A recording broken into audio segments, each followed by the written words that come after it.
حرمت رسول پہ جان بھی قربان ہے، حرمت رسول پہ جان بھی قربان ہے۔ بسم اللہ الرحمن الرحیم، الحمد للہ رب العالمین والصلاة والسلام علی سید الانبیاء والمرسلین محمد وآلہ واصحابہ اجمعین۔ آج 21ویں تراویح ہوگی، 20 پر 1ویں تراویح۔ آج کی تراویح میں 25واں جز 20 پر 5واں جز الیہ یردو پڑھا جائے گا، جس صورت کے اندر سورہ حامیم سجدہ کا مابقیہ حصہ، سورۃ الشورى، سورۃ الزخرف، سورۃ الدخان اور سورۃ الجاثیہ، اتنی ساری صورتیں ہیں۔ سب سے پہلے جو سورۃ الشورى ہے، کل تو حامیم سجدہ ختم تک کی تفسیر بتا دی گئی تھی۔ سورۃ الشورى یہ جو سورہ ہے، یہ مکی صورت ہے، 50 پر 3 آیتیں اور 5 رکوع پر مشتمل ہے۔ مسلمانوں کی خاصیت ایک یہ ہے کہ وہ اپنے اہم معاملات کے اندر آپس میں مشورہ کرتے ہیں، مشورے سے طے کرتے ہیں۔ اجتماعی معاملات میں تو بہت زیادہ مشورے کی اہمیت ہے، بہت زیادہ ضرورت ہے، جس کا تذکرہ آگے آیت نمبر 30 پر 8 کے اندر وَأَمْرُهُمْ شُورَى بَيْنَهُمْ، آیت نمبر 30 پر 8 کے اندر ہے۔ شورا عربی کا لفظ ہے جس کا معنی ہے مشورہ، چنانچہ اسی وجہ سے اس سورہ کا نام ہی سورۃ الشورى ہے۔ حامیم سے شروع ہونے والی 7 صورتوں میں سے یہ تیسری صورت ہے۔ یہاں جو کچھ بھی بیان کیا گیا وہ یہ ہے کہ اس صورت کے اندر قرآن کریم کی حقانیت کو بیان کیا گیا ہے، توحید کو، اللہ تعالیٰ ہی اکیلا ایک حقیقی معبود ہے، اور اسی طرح سے باطل جن جن کو بھی لوگ معبود سمجھتے ہیں ان کی مذمت، ان کی معبود ہونے کی نفی کی گئی ہے۔ قرآن کریم کی عالمگیریت کو، پورے عالم کے لیے بیک وقت یہ کس طرح سے ہادی ہے۔ لِتُنذِرَ أُمَّ الْقُرَى وَمَنْ حَوْلَهَا، مکۃ المکرمہ اور اس کے اطراف و اکناف کے سارے سٹیز، اس کے پوری کی پوری دنیا والوں کے لیے کس طرح سے قرآن رہبر ہے، اس کو بتایا گیا۔ اور یہ بھی بتایا گیا کہ اگر اللہ تعالیٰ چاہتے تو زبردستی سب کو مسلمان بنا سکتے، اللہ کے اختیار میں یہ بہت آسانی کے ساتھ ہے، مگر یہ دین کا معاملہ ایسا کہ اس کے اندر لا اکراہ فی الدین، دین میں کوئی زبردستی کا سودا نہیں ہے، اس میں تو اختیار اور پسند کا معاملہ ہے۔ اللہ دیکھنا چاہتے ہیں کہ کون اپنے اختیار کے ساتھ، پسند کے ساتھ میری عبادت کو چوز کرتا ہے، منتخب کرتا ہے، اور اختیار کے باوجود، اختیار ملنے کے وجہ سے کون کفر اختیار کرتا ہے، یہ اللہ کو دیکھنا ہے، یہی تو ایگزام ہے، امتحان ہے۔ آیت نمبر 50 پر 1 میں آپ دیکھیں فَلِذَلِكَ فَادْعُ وَاسْتَقِمْ كَمَا أُمِرْتَ، یہ ایسی آیت ہے کہ حضرت مفتی شفیع صاحب رحمۃ اللہ علیہ لکھتے ہیں کہ ایک قرآن کریم کے اندر ایک آیت ہے آیت الکرسی، اس کے بعد یہی آیت ہے جو پورے قرآن کریم کے اندر ایسی کوئی دوسری آیت نہیں کہ اس میں 10 کلمے ہیں۔ اب اگر اس آیت کے اندر آپ لے لو 10 کلمے ہیں، ہر ایک کلمہ اپنی ذات میں علیحدہ علیحدہ حکم رکھتا ہے، گویا ایک آیت ہے مگر 10 آیتوں کے جیسا 10 احکام اس کے اندر ہیں۔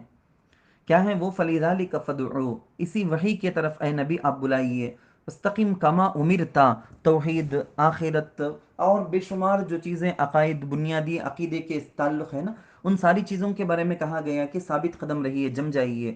وَلَا تَتَّبِعْ أَهْوَاءَهُمْ، کفار، مشرکین، شیاطین نفس، ان کی پرستش نہ کرنا ہے، ان کی باتوں کو ماننا نہیں ہے۔ وَلَا تَتَّبِعْ أَهْوَاءَهُمْ وَقُلْ آمَنْتُ بِمَا أَنزَلَ اللَّهُ مِنْ کتاب، ہم مسلمانوں کو بھی یہی تعلیم ہے، ہم کو کہنا چاہیے کہ نہیں، کوئی دنیا والا کون کیا کہتا ہے اس سے کوئی لینا دینا نہیں، قرآن اور حدیث میں اللہ اور اللہ کے رسول نے کیا کہا، وحی میں کیا ہے، بس اسی پر ہمارا ایمان، اسی کو ہم اپنی زندگی کا لائحہ عمل بنائیں گے۔ نمبر 5 وَأُمِرْتُ لِأَعْدِلَ بَيْنَكُمْ، انصاف کا ہمیں حکم ہے، مسلمانوں میں ہو یا غیروں میں ہو، کہیں بھی معاملہ ہو تو انصاف۔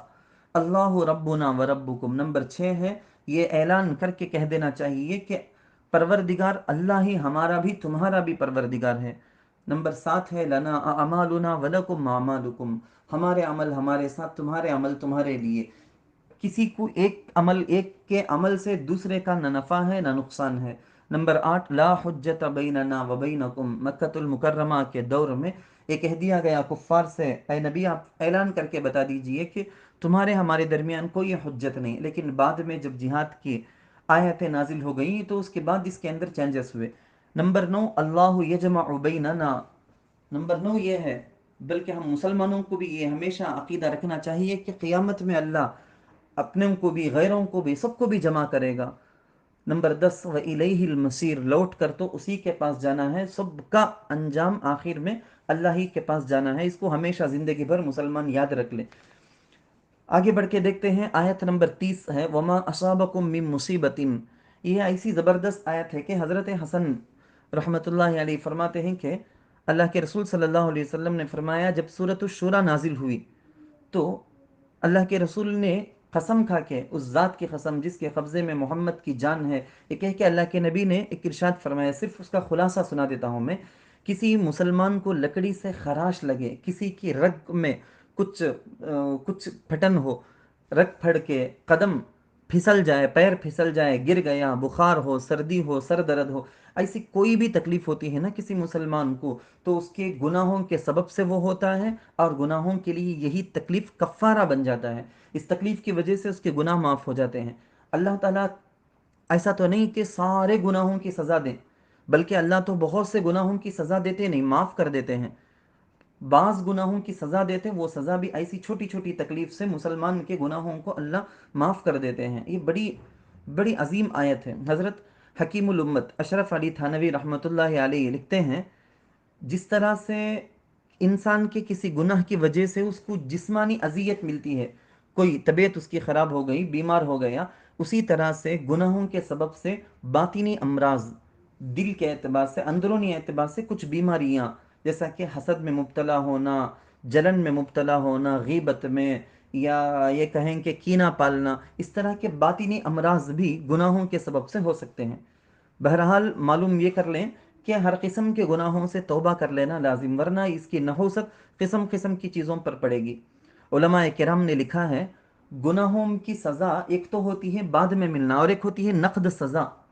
گناہوں کی نقد سزا کیا؟ آج میں نے ایک گناہ کیا، اس گناہ کی نحوست کی وجہ سے سزا میں ایک دوسرے گناہ پر اللہ مجھے ڈال دیے، یہ نقد سزا ہے، بڑا ڈرنے کا حکم ہے۔ بالکل اسی طرح سے علماء نے یہ بھی لکھا کہ نیکی کی بھی کبھی کبھی ایسی ہوتی ہے کہ اس پر جو اجر دیا جانا ہے، کبھی نقد کبھی ادھار۔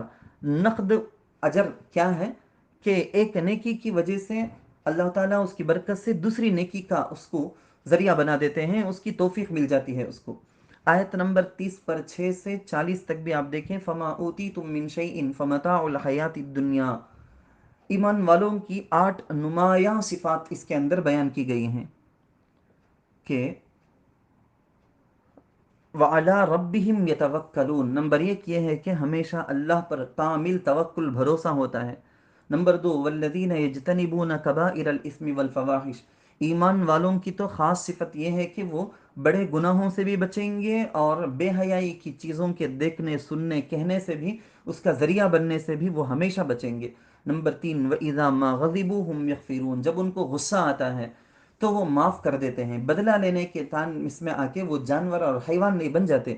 نمبر 4 والذین استجابوا لربہم، ان کی دعائیں اللہ قبول کرتے ہیں، وہ دعا ہمیشہ اللہ کے پاس کرتے رہتے ہیں۔ نمبر 5 اقاموا الصلاۃ، نمازوں کی پابندی ہوتی ہے ان کے نزدیک۔ امرهم شورى بینہم، نمبر 6 میں جیسا پہلے ہی ذکر کیا، مسلمان اپنے معاملات مشوروں کے ذریعے سے حل کرتے ہیں، یہ ان کی خاص پہچان ہے، بلکہ ان کی ایک خصوصیت ہے۔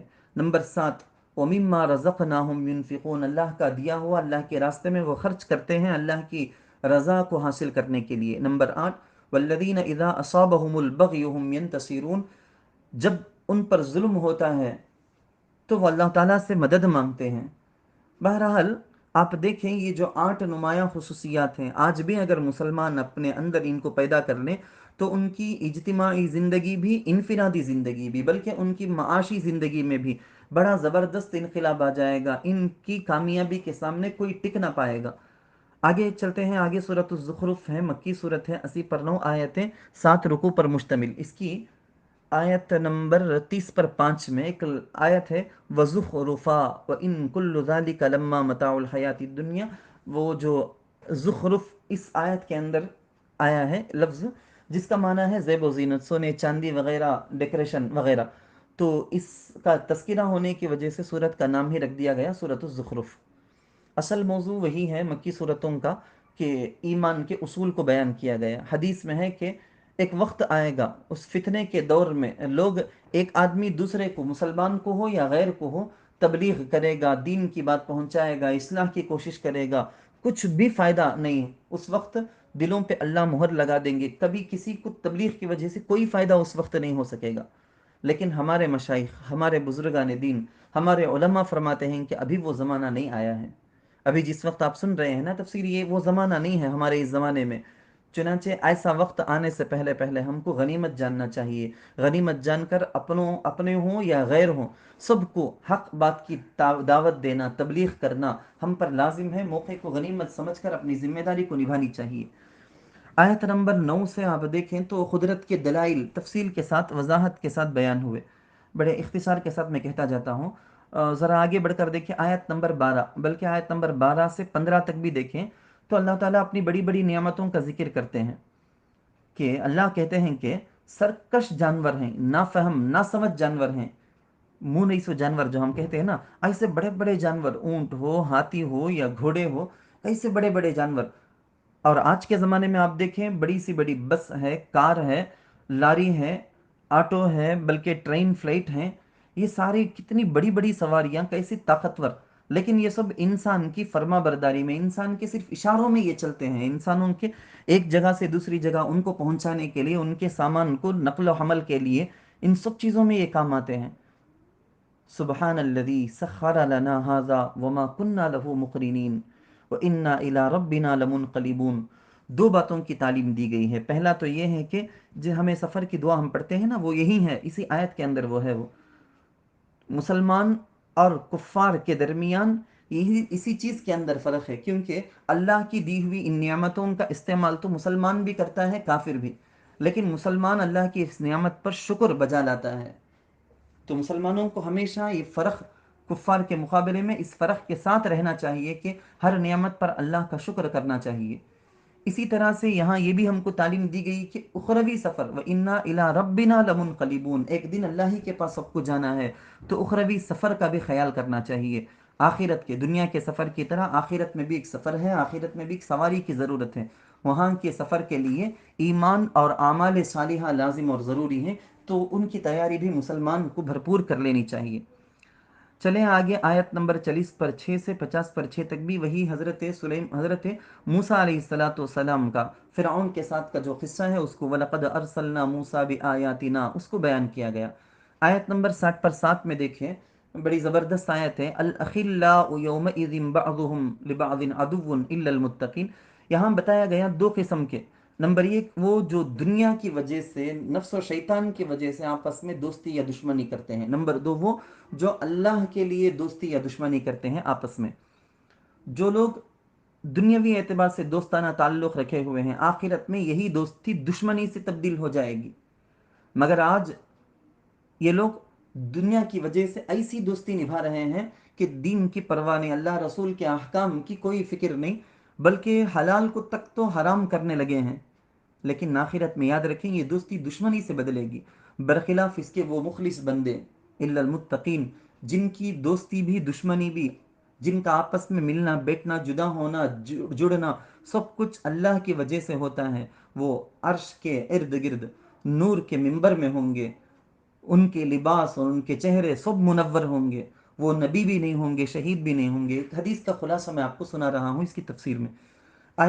آیت نمبر 80 پر 9 سورت کے آخر میں دیکھیں، فَاصْفَحْ عَنْهُمْ وَقُلْ سَلَامٌ فَسَوْفَ يَعْلَمُونَ. اللہ کے رسول صلی اللہ علیہ وسلم کو، بلکہ ہم سب مسلمانوں کو حکم دیا گیا کہ جاہلوں سے بحث مباحثہ نہ کرو، اعراض کر لو، جتنا کہنا اتنا کہہ دو، پھر اعراض کر لو.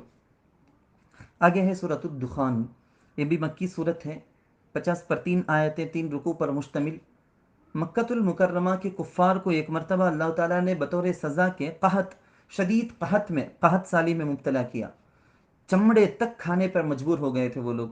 ابو سفیان کے ذریعے سے وہ کفار مل کر اللہ کے رسول صلی اللہ علیہ وسلم کے پاس آ کے درخواست کرنے لگے کہ دعا کر کے اس قحط کو دور کر دیں، ہم ایمان والے ہو جائیں گے. مگر حضور علیہ الصلوۃ والسلام نے دعا کرنے کے بعد جب قحط کو اللہ تعالیٰ دور کر دیا، وہ لوگ اپنے وعدے سے پھر گئے، مسلمان نہیں ہوئے. تو اس صورت میں دخان کا تذکرہ ہے. دخان کا معنی ہے دھواں. دھواں دو قسم کے دھوئیں کا تذکرہ ہے. بعض روایتوں میں آتا ہے کہ قحط، بڑے بھوک کی وجہ سے پیٹ خالی ہے نا، اب آسمان کی طرف وہ دیکھتے تو دھواں دھواں نظر آتا، کچھ بھی نظر نہیں آتا تھا آسمان کی طرف دیکھتے تو. تو اس دھوئیں کا تذکرہ ہے یہاں پر، یا یہ کہ قیامت کے قریب جب حضرت عیسیٰ علیہ السلام دنیا میں آئیں گے، اپنی زندگی کے باقی کے جو سال ہیں وہ سب سال گزاریں گے، اس کے بعد فطری موت مر کے وہ انتقال کر جائیں گے، اس کے بعد میں اللہ تعالیٰ آسمان میں دھوئیں کو پیدا کرے گا، پوری دنیا دھوئیں کے لپیٹ میں، پوری کی پوری دنیا، ایمان والوں کو بھی کفار کو بھی، ایمان والوں کو بس ایک چھینک کی طرح بس اتنا ہی اثر ہوگا دھوئیں سے، لیکن منافقین کو کفار کو بہت زیادہ اثر ہوگا، 3 دن تک وہ غشی میں رہیں گے، کئی اس کی مختلف نقصانات بتائے گئے ہیں احادیث کے اندر۔ تو قیامت کے قریب آنے والے اس دھوئیں کا اس صورت کے اندر یا تو تذکرہ ہے۔ بہرحال صورت الدخان اسی وجہ سے اس کا نام ہے۔ یہاں آپ دیکھیں فرتقب یوم تأتی السماء بدخان مبین، اس آیت کے اندر اس کا تذکرہ ہے۔ اس صورت کی فضیلت کے بارے میں ہم بچپن سے پڑھے ہیں، جانتے ہیں کہ جمعے کے دن جو کوئی بندہ جمعے کی رات تک اس کی تلاوت، جمعے کی رات میں، جمعے کا دن ختم ہونے تک، ابھی آپ یہ جو تفسیر سن رہے ہیں، آج کی مغرب سے جمعہ ختم، ہفتہ شروع، تو مغرب تک جو کوئی تلاوت کر لے اس کے سارے گناہ معاف ہو جاتے ہیں، تو ہر جمعہ اس کا خیال کرنا چاہیے۔ اس صورت میں، صورت کے آغاز میں فی لیلۃ مبارکۃ جو کہا گیا، یہ بابرکت رات کون سی ہے؟ اس میں مفسرین کا اختلاف ہے، بعضوں نے کہا شعبان 15 یعنی شب برات کی رات ہے، بعضوں نے کہا شب برات ہے، بعضوں نے کہا کہ لیلۃ القدر اس سے مراد ہے، رمضان کے تاخراتوں میں، آخری عشرے کے تاخراتوں میں سے کوئی ایک رات جو ہوتی ہے لیلۃ القدر۔ ساری آسمانی کتابوں کے بارے میں روایتوں میں ہے کہ سبھی آسمانی کتابیں رمضان ہی میں نازل ہوئی ہیں۔ آیت نمبر 20 پر 9 میں دیکھیں آپ، فما بکت علیہم السماء والارض وما كانوا منظرین، ایک ایمان والا مرد، ایمان والی عورت وہ انتقال کر جائے تو ان کی موت پر آسمان زمین روتے ہیں، حدیثوں میں ہے، لیکن اللہ تعالیٰ یہاں کہتے ہیں کہ فرعون اور فرعون جیسے لوگوں کی موت پر آسمان زمین روتے نہیں ہیں، بلکہ ان کو رونے کی ضرورت بھی نہیں ہے، اس کے حقدار وہ نہیں تھے۔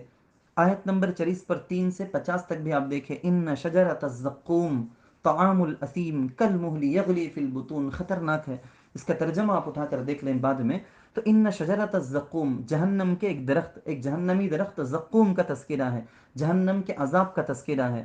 اللہ کے رسول صلی اللہ علیہ وسلم نے فرمایا زقوم جو درخت ہے اس کے پھل کا ایک قطرہ، اس درخت کا ایک قطرہ بھی دنیا میں اگر ٹپک جائے نا تو اس کے زہریلے پن، کڑوا پن اور اس کی خرابی، اس کی جراثیم وغیرہ کی وجہ سے اتنا برا اثر ہوگا کہ پوری دنیا کے اندر یہاں جو آج اناج، پھل، یہ جو کچھ بھی پیداوار نکلتے ہیں نا، پھل پھول وغیرہ، ساری چیزیں، انسان کے کھانے پینے کی ساری چیزیں، دنیا کی ساری ہی چیزیں اس کے اثر سے خراب ہو جائیں، کہاں وہ بھی صرف ایک قطرے کی وجہ سے اتنا بڑا اثر۔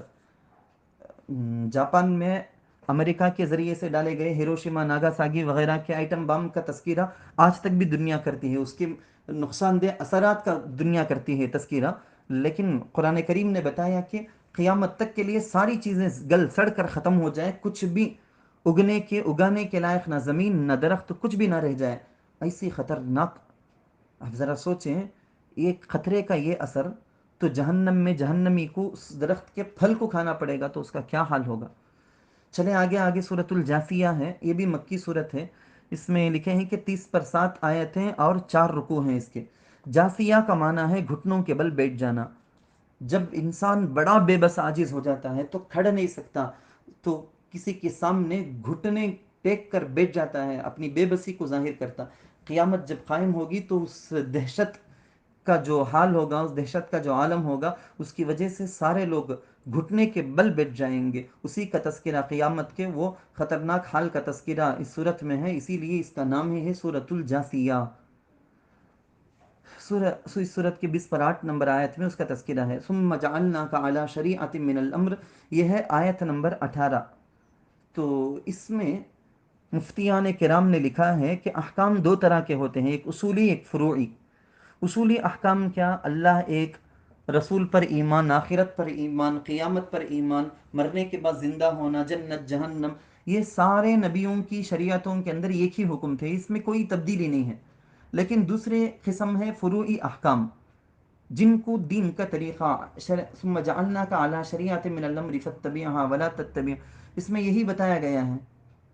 چنانچہ ہمارے نبی پیارے آقا حضرت محمد مصطفیٰ صلی اللہ علیہ وسلم کو جو شریعت دی گئی، تو اس امت محمدیہ کو جو نبی کے ذریعے سے جو شرعی احکام فروعی احکام دیے گئے، جس کو شریعت محمدیہ ہم کہتے ہیں، شریعت محمدیہ پر عمل کرنے ہی میں ہماری کامیابی اور نجات ہے۔